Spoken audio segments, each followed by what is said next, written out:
இந்த நிமிஷம் வரைக்கும் நீ உன் பொண்டாட்டியும் தப்பிச்சிட்டு இருக்கீங்கன்னா அதுக்கு ஒரே காரணம் நான் தான். போலீஸ் விசாரணை 2 முக்கியமான விஷயம் தெரிஞ்சிருக்கு. அது என்ன தெரியுமா? அந்த மேனேஜர் கடைசியை பார்க்க வந்தது உன் பொண்டாட்டி அமுதாவை.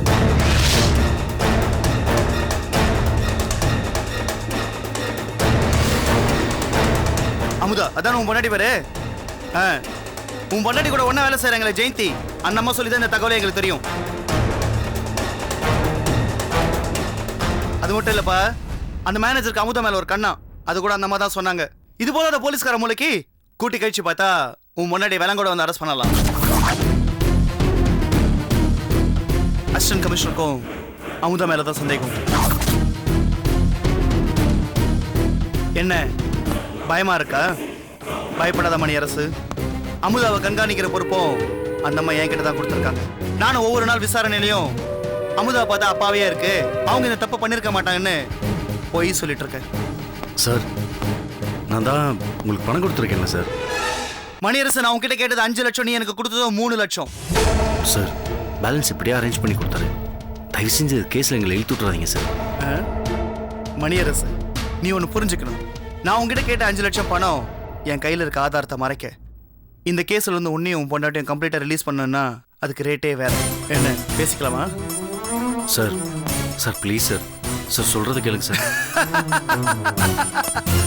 டென்ஷன் ஆகாத மணியரசு, முதல்ல ஒவ்வொரு விஷயமா பேசி முடிப்போம். எனக்கு தர வேண்டிய பேலன்ஸ் பண்ண 2 லட்சத்தை எப்ப தர? சார் சார் ப்ளீஸ் சார், என் நிலைமையை கொஞ்சம் புரிஞ்சுக்குங்க. ரொம்ப கஷ்டத்தில் இருக்கேன். நான் ஒரு வாரத்தில் ஒரு லட்ச ரூபா அரேஞ்ச் பண்ணுறேன் சார். பேலன்ஸு நான் சீக்கிரம் கொடுத்துருவேன் சார். ஹே, என்னையா நீ ஏதோ நியூ இயர் ஆஃபர்ல இன்ஸ்டால்மெண்ட்ல ஏசி வாங்கின மாதிரி எனக்கு பணத்தை கொஞ்சம் கொஞ்சமா கொடுத்துட்டு இருக்க? உனக்கு மேட்டரோட சீரியஸ்னஸ் புரியலன்னு நினைக்கிறேன். இந்த பார் மணியரசு, என்னால ஓரளவுக்கு தான் உன்னை காப்பாற்ற முடியும்.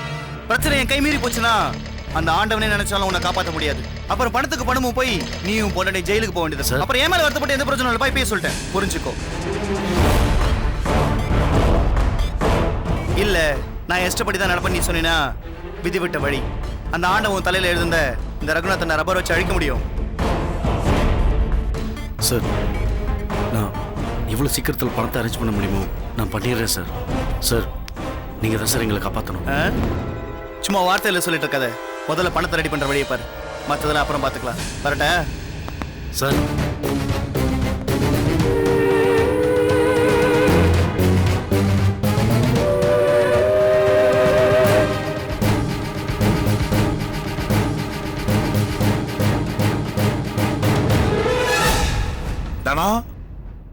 தனோ அடியே, இன்னுமா ட்ரெஸ் பண்ற? சீக்கிரம் ஆடி. அந்த மாறி பைய வரத்துக்குள்ள எங்கேயாவது நிம்மதியா போயிட்டு வரலாம். சீக்கிரம் கிளம்புடி, அவன் வந்துட போறான்.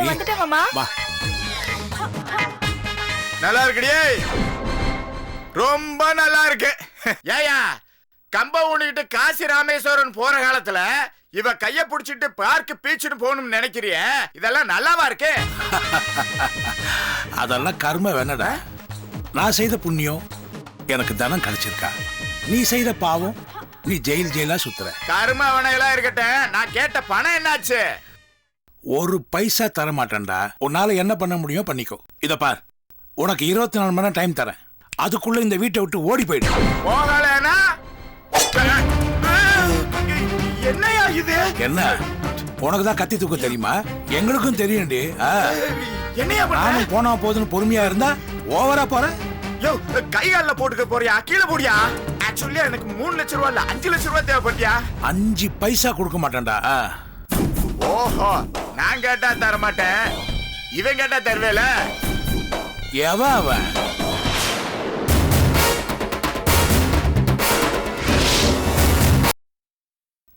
அவன்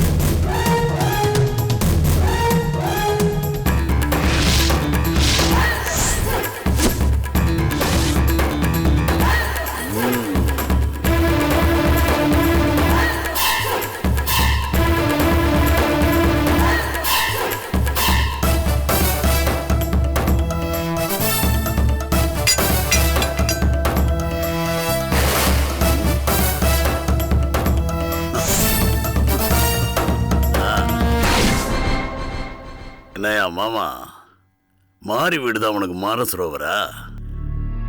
இதுக்காகவா என் மச்சாங்கிட்ட 1 லட்சம் ரூபாய் செக் வாங்கிட்டு வந்த? கருப்பு, என்ன மன்னிச்சிடுறா. ஏதோ என் போராத காலம் கல்யாண ஆசை வந்து இவளை ஆசைப்பட்டு கல்யாணம் பண்ணிக்கிட்டேன். தயவுசெய்து யாருக்கிட்டையும் சொல்லிடாதரா. அதுலயும் என் பையன் வடமலை கிட்ட சொல்லிடாதரா. நான் எடுக்காத பணத்தை எடுத்ததா என் மேல திருட்டு பட்டம் கட்டி எவ்வளவு நோக்கடிச்சிருப்ப. அதுக்கெல்லாம் நீ பதில் சொல்ல வேண்டாம். யோ மாமா, இப்பவே நேரா வீட்டுக்கு போற. என் மச்சான் வடமலைய பாக்குற. உன் ஜாதகத்தையே எடுத்து சொல்ற. உன்னை சந்தி சிரிக்க விடாம விட மாட்டாயா இந்த கருப்பு. வச்சுக்கிறையா உனக்கு? டேய் கருப்பு, கருப்பு சொல்றத கேளுடா. நில்றா, வேணாம்டா. கருப்பு, கருப்பு, கருப்பு. யாரு கருப்பு? ஏய் இங்கிட்டு எங்கிட்டு? டேய் அந்த மூடியில என்னடா பண்ணிட்டு இருக்க? ஏய் நான் பண்றது இருக்கட்டும், நீ என்னடி உளறிக்கிட்டு இருக்க? நீ என்ன கருப்பு கருப்புன்னு புலம்பிக்கிட்டு இருக்க? நான் எங்க புலம்புன? நீ ஒரு பைத்தியக்காரன். நான் ஒன்னும் புலம்புன.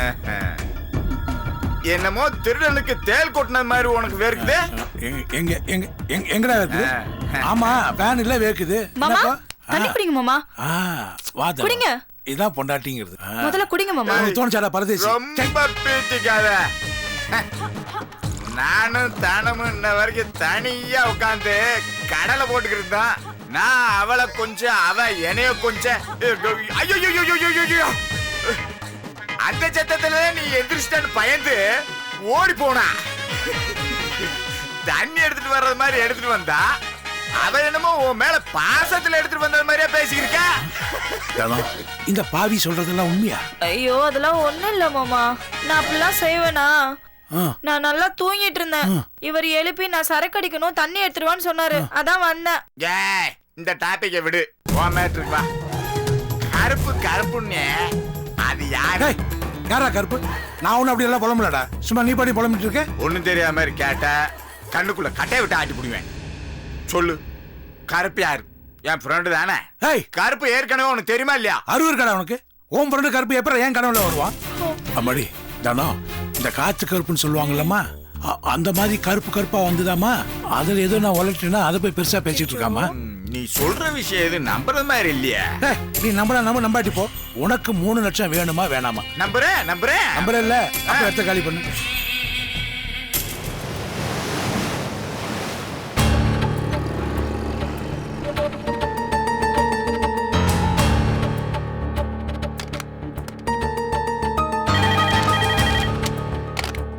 சொல்லுங்க மேம். வாசு என் கேபினுக்கு வர சொல்லுங்க. Okay ma'am.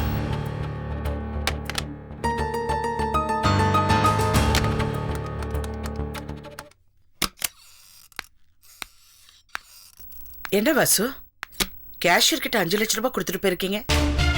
ஒரே நாள்ல போலீஸ் பணத்தை கண்டுபிடிச்சிட்டாங்களா? பணத்தை திருடினவன ஒண்ணு என்கவுண்டர் பண்ணலையே. சொல்லுங்க வாசு, இவ்வளவு சீக்கிரமா 5 லட்சம் ரூபாய் உங்களுக்கு எப்படி வந்தது? அது நான் சொல்லட்டுமா? எங்கேயோ அலைஞ்சு திரிஞ்சு வட்டிக்கு பணம் வாங்கிட்டு வந்து நிக்கிறீங்க. ஏன் வாசு, நானே எஸ்தன்ன பேர் வாங்க ஆசைப்பட்டு இன்னைக்கு கடன்காரங்கிற பட்டம் வாங்கிட்டு வந்து நிக்கிறீங்களா? அந்த பணத்தை தொலைச்சது நான் தாங்க. உண்மையை சொல்லுங்க, அது உங்க அஜாகிரதையில தொலைச்சதா?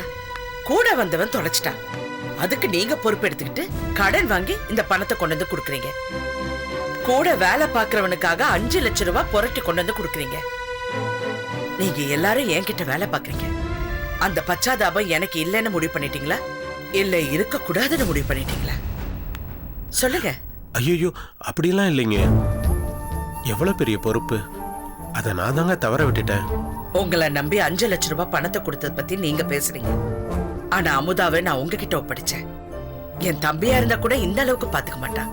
நீங்க அப்படி பாத்துக்கிறீங்க. அந்த பொறுப்புணர்ச்சிக்கு நான் ஒண்ணும் உங்களுக்கு கிரீடம் மாட்டல. நம்பகம் இல்லாத வாழ்க்கைய முள் கிரீடமா மாட்டிருக்கேன். அதுவே ஒவ்வொரு நாளும் என்ன நிம்மதி இல்லாம பண்ணுது. இதுல இந்த பண விஷயம் வேற. எடுத்துட்டு போங்க. தொலைஞ்ச பணத்துக்காக இதை நான் வாங்கிக்கிறது நியாயம்னா என் புருஷனுக்காக வைத்திய செலவு பண்ண உங்க பொண்டாட்டிக்கு நான் திருப்பி கொடுக்கறது தானே நியாயம். நேர்மை உண்மையெல்லாம் உங்களுக்கு மட்டும் தான் சொந்தம்னு நினைச்சுக்காதீங்க. நாங்களும் ஃபாலோ பண்ணிட்டு தான் வரோம். சாரிங்க, நான் அந்த அர்த்தத்தில் சொல்லல. நான் பணத்தை தொலைச்சிட்டு வந்து நின்னப்ப நீங்க பணத்தை பத்தி கூட கவலைப்படாம வாசு உனக்கு ஒன்றும் ஆகலையேன்னு அக்கறையா கேட்டீங்களே, அந்த நல்ல மனசு வேற யாருக்குங்க வரும்? அதான் கடன் பட்டாலும் பரவாயில்லன்னு இந்த பணத்தை ஏற்பாடு பண்ணேன். வாசு, முதல்ல பணத்தை வாங்க நேரத்துக்கு திருப்பி கொடுத்துருங்க. என்ன இது? எடுங்க வாசு. நான் பணத்தை வாங்கிக்கிறதா உங்களுக்கு திருப்தின்னா நான் அப்படியே செய்யறேங்க.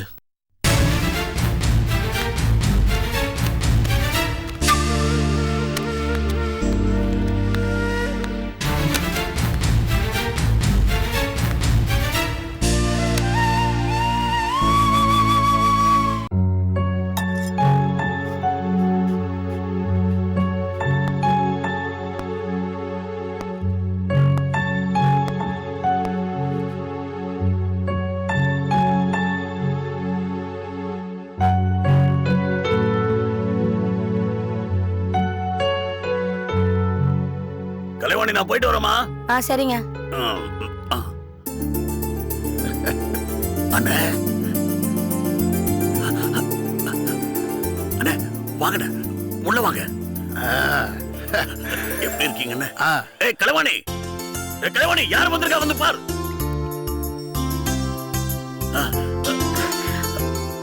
வாங்க மாமா, எப்படி இருக்கீங்க? நல்லா இருக்கீங்களா? நல்லா இருக்கமா. நீங்க இவ்வளவு தூரம் வந்தது ரொம்ப ரொம்ப சந்தோஷம்.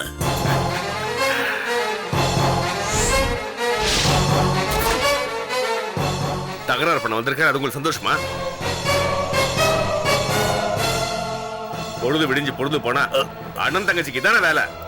மாப்பிள்ள, நீங்க தப்பா புரிஞ்சுக்கிட்டீங்க. நான் இங்க தகராறு பண்ண வரல. அப்ப சமாதானம் படுத்த வந்தீங்களா?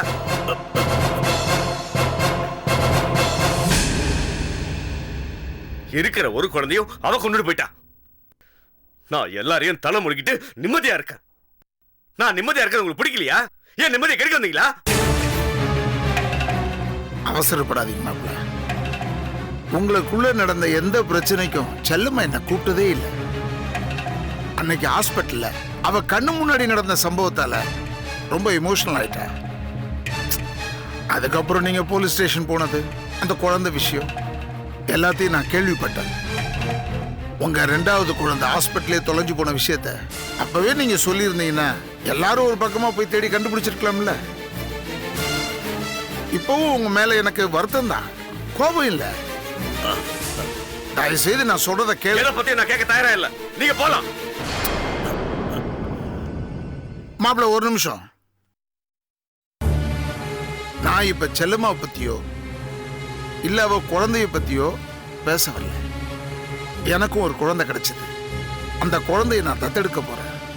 சொந்தமா ஒரு வீடு வாங்கியிருக்கேன், கிரகப்பிரவேசம் வச்சிருக்கேன். அந்த ஃபங்க்ஷனுக்கு உங்களை கூப்பிடலான்னு தான் வந்தேன். பண்ணதெல்லாம் பண்ணிட்டு எப்படி இப்படி உங்களால விருந்துக்கு வீட்டுக்கு வாங்கன்னு கூப்பிட முடியுது? முதல்ல வீட்டை விட்டு வெளியே போங்க. என்ன மச்சானுங்க, வீடு தேடி வந்தவரை இப்படி பேசுறீங்களே? அண்ணா, நீங்க பேசுறது தப்புண்ணா. தப்புதாம்மா, தப்புதான். ஏன்னா உன் வீட்டுல வந்திருக்கா, உன் வீட்டுக்கு வந்தவங்கள வெளியே போக சொல்லக்கூடாதுல்ல? அதுக்கு எனக்கு என்ன உரிமை இருக்கு? என்னண்ணா இது? நான் அந்த அர்த்தத்துல சொல்லலண்ணா. ஐயோ, இதுவும் உங்க வீடுதான் மச்சான். இது என் வீடு அப்படிங்கிற உரிமை எனக்கு இருந்ததுன்னா முதல்ல அந்த ஆளை இந்த வீட்டை விட்டு வெளியே போக சொல்லுங்க.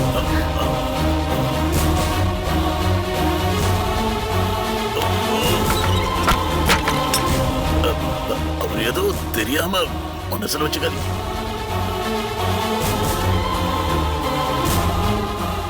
தெரியாம அண்ணா, அண்ணா, அண்ணா, அண்ணா, கொஞ்சம் நில்லுங்கண்ணே. அவர் ஏதோ கோபத்துல பேசிட்டாரு. கேட்ட எனக்கே மனசு கஷ்டமா இருக்கு. அவரு கோபத்துல பேசிட்டாரு. பெரிய மனசு பண்ணி நீங்க எதையும் பெருசா எடுத்துக்காதீங்கண்ணே. பொண்ணை கொடுத்துட்டோம்ல, பொறுத்துதான் ஆகணும். நீங்க கவலைப்படாதீங்க. எங்க வீடு தேடி சொல்ல வந்திருக்கீங்க. உங்க வீட்டு விசேஷத்துக்கு நாங்க வராம இருப்போமா? ஃபங்க்ஷன் எப்போன்னு மட்டும் சொல்லுங்க மாமா. ரொம்ப சந்தோஷமா.